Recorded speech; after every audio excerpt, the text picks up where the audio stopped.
નારદજીએ enter exam લીધેલી.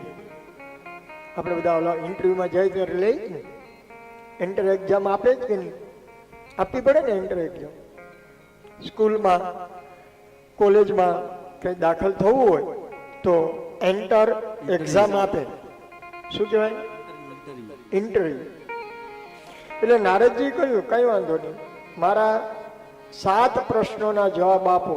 પરીક્ષામાં કે ને 10 પ્રશ્નો છે, 7 ફરજિયાત છે, 3 મરજિયાત છે. પણ આ તો નારદજીની એક્ઝામ હતી એટલે એણે કીધું 7 ફરજિયાત. અને 7 પ્રશ્નના જવાબ આપો, પછી તમે પહેલો પ્રશ્ન. એક જ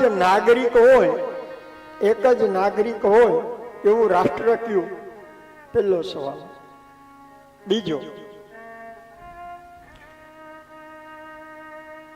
જેમાં જઈ શકાય પણ પાછું બહાર ન નીકળી શકાય આવી ગુફા કઈ?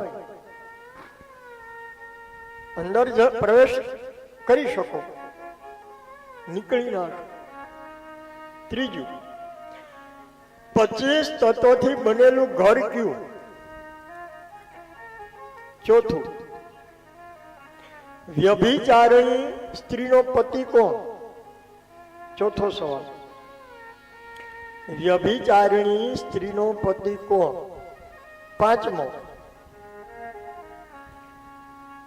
આપોઆપ ફરવા વાળું ચક્ર કયું? જેની મેળે ફરે છે.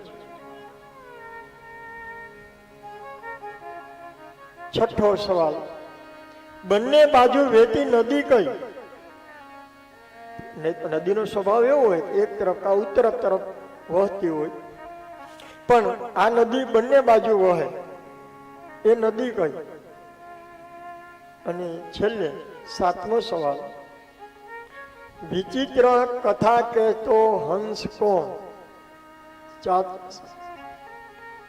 7 સવાલના જવાબ આપવા ફરજિયાત છે.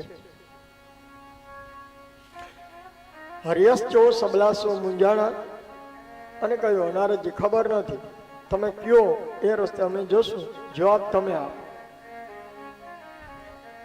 નારદજી કહ્યું એક જ નાગરિક હોય એવું રાષ્ટ્ર એટલે આ સકલ સૃષ્ટિ. આનો નાગરિક એક જ છે, પરમાત્મા, અને બનાવનાર એ છે.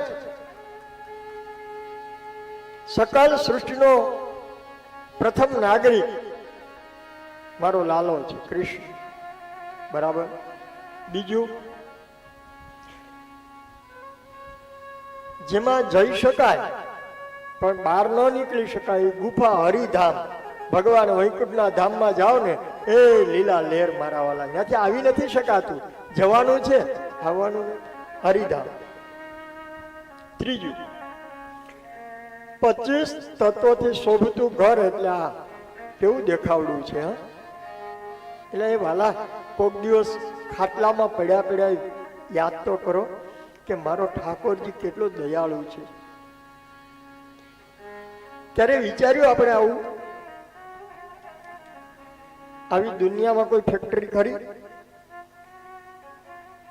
કે દરેક વસ્તુ એક્સ્ટ્રા આપે? 2 કિડની, 2 લીવર, 2 હાથ, 2 પગ, 2 કાન, એકાદું ફેલ ગયું હોય તે માણસ જીવી શકે?